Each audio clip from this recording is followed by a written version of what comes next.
It is coming up on 11:16 now on this Wednesday night. Matt, you've been very busy over in that weather center all night long. Been watching you? Well, we got a nice break, Russ. I mean, we had a 2-3 hour window where everything kind of relaxed. Even the National Weather Service was saying we had a nice break. But we're back to round two. Good news is this round's not severe. There's some wind with it. It's a good old-fashioned thunderstorm kind of night that we're going to be dealing with. And thankfully, we'll get this out of here. We need the rain. Yeah, and things are going to get better, you said. Things will get better after we get some heat around here. That's going to be the big things in the forecast. So let's jump to the radar now, shall we? Well, we'll jump into the forecast tomorrow. It's the first thing we always start with to get you going.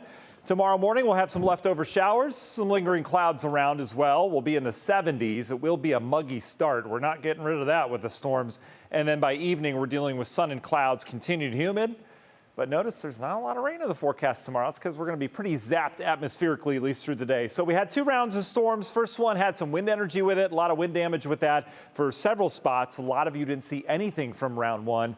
Here's round 2. This one's going to sink a little bit further down to the south. So pretty decent shot that everyone gets some rain from this one, at least as we go throughout the overnight and the morning hours. But look at all the wind damage reports. This first complex that came through produced wind damage from here all the way back into areas of the Midwest, like Iowa and Wisconsin. And, you know, we certainly had our share here. I mentioned the 70-mile-per-hour wind reported at Vermilion. We had wind damage in Lake County, Erie County as well. Had a pretty potent storm move through Portage County near Ravenna with trees down. And Lydia was showing you that tree down in Painesville. So a lot of wind damage with that. Round 2, we've got some wind energy. Some of the reports just coming in from the National Weather Service.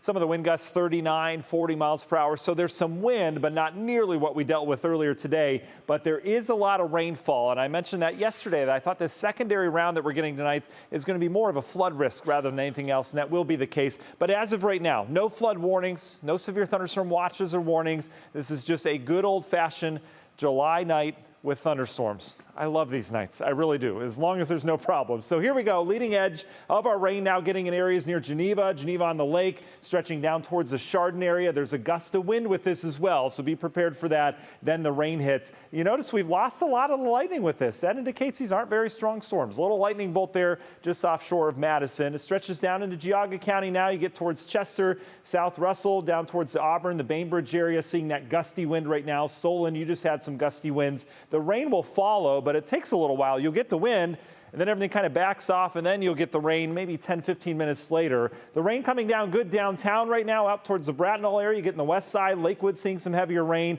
We get the wind as you get down towards the Brunswick area. That'll head into Medina here another 10 minutes. Heavy rain stretches back into areas of Lorain County. Lorain itself getting some heavy rain up towards areas Oberlin, seeing some decent rain as well. Kind of backs off back into Erie and Norwalk County, but that'll pick back up again. Look at all the rain that we have to get through tonight, and this isn't moving directly north to south. This is moving west to east, so we're going to see this linger. So I do think it's going to be a rainy overnight, occasional lightning as well.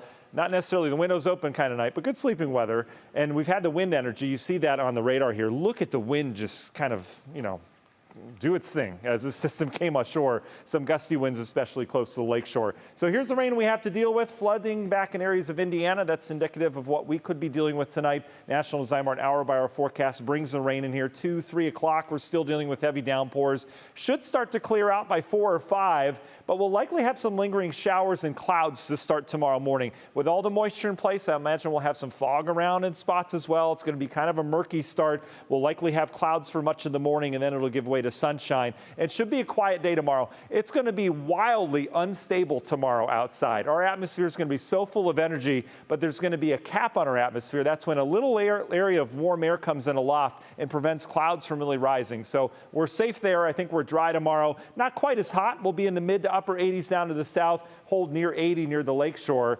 But then we bring the heat back on Friday, and that heat looks to come back in a big way. In terms of temperatures on Friday, by noon, we're in the mid-80s. We're talking low to mid-90s. Our hottest day of the summer so far. Doesn't say much, but it is going to be dangerously hot on Friday. What about storms? We get rid of this round. We'll dry out, as I mentioned, tomorrow. There'll be storms around the Great Lakes, perhaps down in southern Ohio as well with that frontal boundary.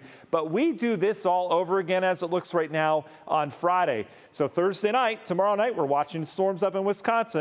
That's what we did last night. And then we watched that boundary come in here. And sometime late Friday, we could be dealing with more severe weather around here. But that that looks to be the final hit, at least in this series. Widespread heat advisories, that's the big story to our west. I would imagine we'll be under a heat advisory on Friday as well. Tomorrow, here are your heat indexes, getting our indices up into the low 90s, so not crazy hot tomorrow, but hot.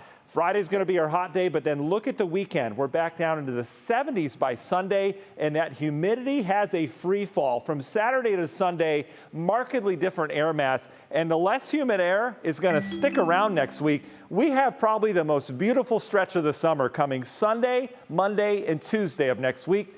Per your Union Home Mortgage 10-day forecast, we'll gradually warm things back up with storm chances returning later next week. Russ? All right, Matt, thank you.